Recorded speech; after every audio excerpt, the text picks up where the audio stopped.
Contractors, give me 12 minutes and I will show you why you are stuck in your construction business. It's not because of the economy. It's not because of the fact that your leads suck. It's due to three things. And in this video, I want to cover what those three things are and also talk you through how it is that you can fix these things. If you don't know who I am, my name is Lev Parsegian. I'm the founder of Cosmosify, a consulting agency that helps remodel contractors and custom home builders just like you bring order to your business so that you can actually enjoy it and hopefully make some money.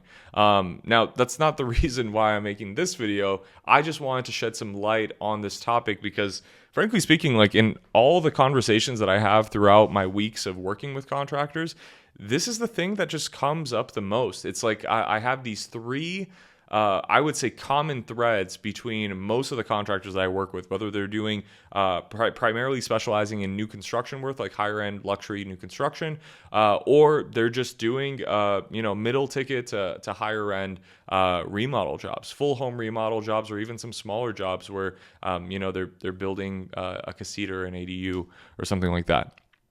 And so given the fact that this is kind of consistent across the board, I want to talk you guys through what these things are, how it is that you can identify them, and then again, how it is that you can solve them.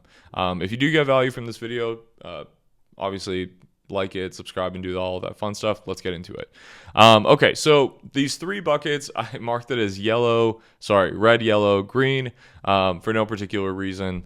But let's kind of get started with the slow estimating. Okay, so the reason why I put slow estimating here is because you've probably graduated from having lump sum estimating spreadsheets. If you're doing $2 million plus, your estimating is probably decent-ish. It definitely needs some work, but the issue is the fact that you have word of mouth referrals that are coming in, and then when it comes to turning around estimates to them, or turning around even proposals, this kind of applies to like your proposal or your pre-construction process in general. You're slow as heck. Okay. And so the real constraint isn't having an estimate. It's having it be repeatable, having it be fast. And also if it's repeatable and fast and you're able to relay that information pretty quickly to your customer, that also increases your trust. Okay.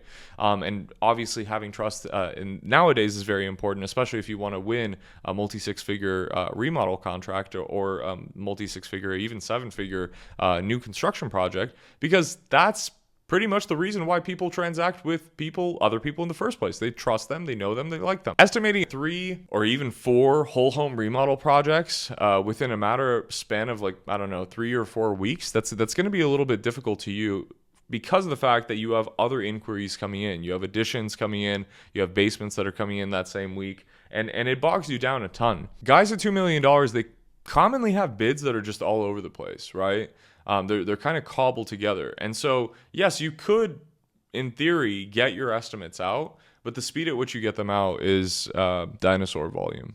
I don't know what that means, but they're slow, and that's what I was trying to say. So the constraint here is speed plus standardization. Can anyone on your team pull a consistent number, or is it trapped in your head as the head estimator of the company? And so one way that you can move around this, guys, is if you do have some sort of a spreadsheet that you're already using, you're going to want to templatize and we'll just call it cost groups and cost items. Okay, what this basically means is like you typically have like line items on your estimate, as you should. And those line items, they can be templatized and live inside of a catalog or a library. Now, my favorite software to use when estimating is going to be JobTread. And the reason why is because JobTread makes it extremely easy to templatize all of this stuff so that it lives in these separated cost groups and cost items. Now, so cost groups, like an example of that could be, flooring could be a cost group. That could be a cost group. And then within flooring, you have your labor broken down, you have your materials broken down, and then all of the accessory cost items or line items that would go underneath that. Being able to just click on a template that says kitchen remodel, or you could have like kitchen remodel detailed or bathroom remodel detailed, or ADU just labor, or whatever the case is, depending on what kind of a shop that you run. is incredibly helpful so that you could just kind of, okay, get a request and spit it back out. Get a request, spit it back out. So many contractors lose the sales game because of the fact they don't treat their prospects with the urgency that they once had when they reached out to you in the first place. So this is massive, guys. Okay. If you guys want to fix this, a really easy way, again, of doing this is let's just, I guess, like break it down with some text. So number one, look at your spreadsheet. Okay, so look at the spreadsheet you're currently using to estimate. Take that spreadsheet and break down all of the groups.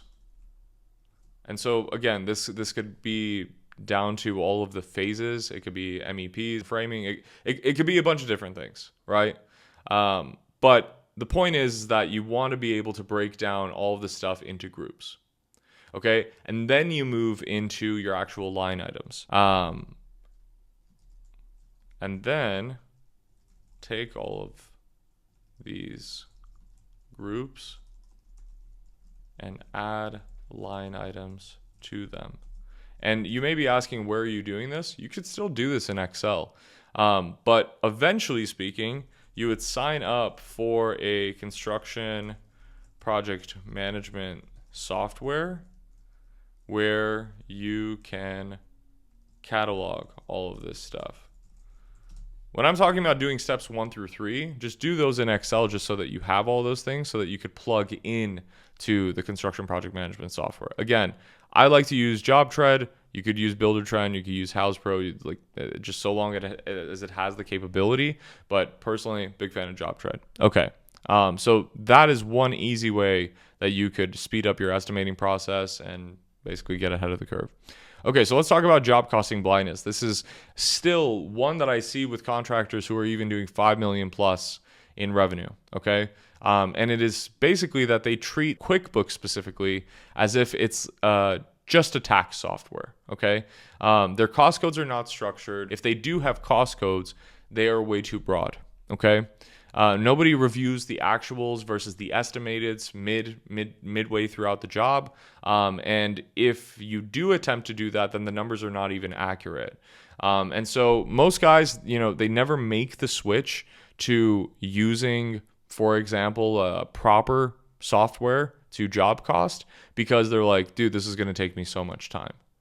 Truthfully, it is going to take you more money and more time the longer you delay doing this. Like if you are watching this and you do not have your cost codes for your construction business set up and you are not tracking your labor, your materials, your subcontractor costs broken down by every single trade, you literally don't want to make money. You should shut down your construction business and you should stop what you're doing because it will only take one job, literally one job, for your whole entire business to get wiped as a result of the fact that you are not tracking your job costs.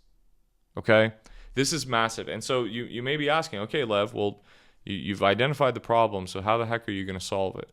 It's very simple, guys. You could literally get the National Association of Home Builders job cost codes. I think they're publicly available if you literally just look it up online. And if you don't have cost codes, that will be a great start. But then you may be saying, okay, so what do I have to do to actually make sense of these cost codes?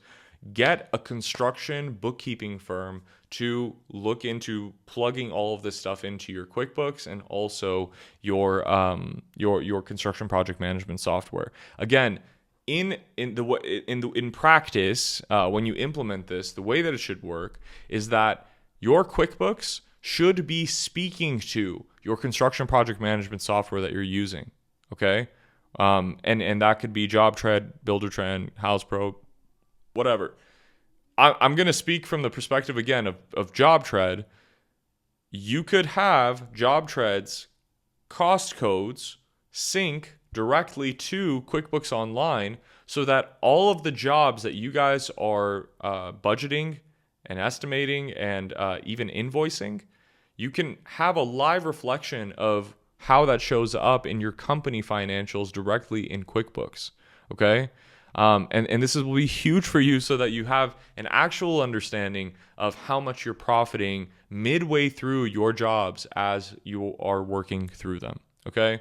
So I'm just going to write in here accounting slash construction bookkeeping company.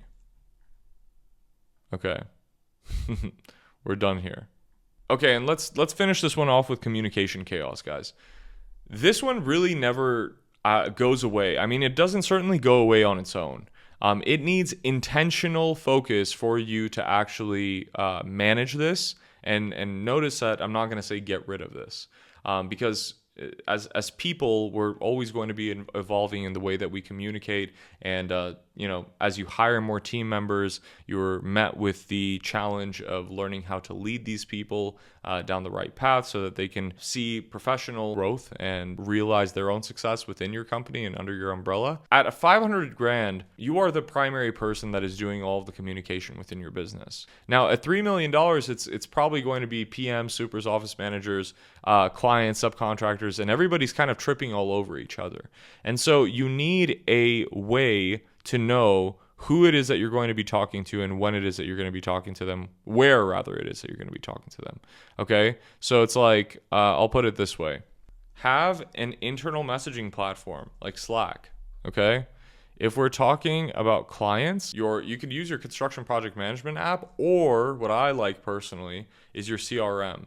So you could use like high level, and the last one is going to be your subcontractors. This one, again, I'll probably go high level or job tread.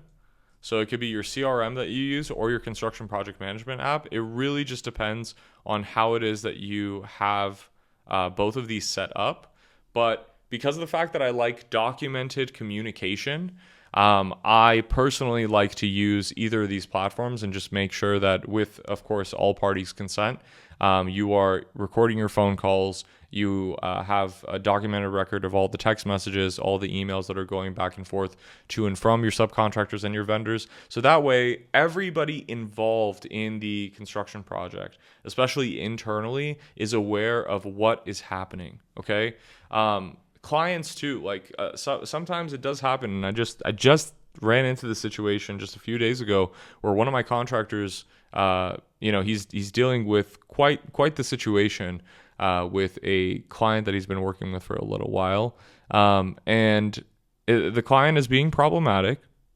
Okay, these things happen, and he's claiming things that the contractor didn't perform, although these things are well documented. And so having all of your documentation in one place, living inside a central system, which, like I said, it's your CRM or your construction project management app, that is going to be massive so that, again, you don't bleed hours figuring out where clients are at a certain stage in their project, or if the subcontractor has sent in their bids for a specific trade, or if your internal staff actually got around to taking care of all the punch list items for that one client that you have.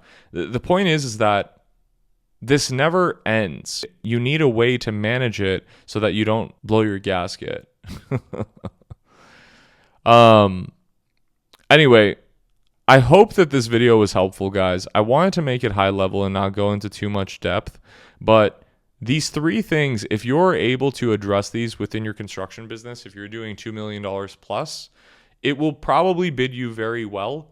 And in fact, I can't make guarantees, but I could imagine that if you get a grip on these three things, the likelihood of you making more money is a lot higher than if you don't touch these things at all. If you guys, again, enjoy videos like this, please like, subscribe, do the whole thing, share it with a friend. And if you do want my help to kind of help put some of these things in order, then I'll be more than happy to take a call with y'all if you just click the link below, and we'll go from there. See you guys in the next one.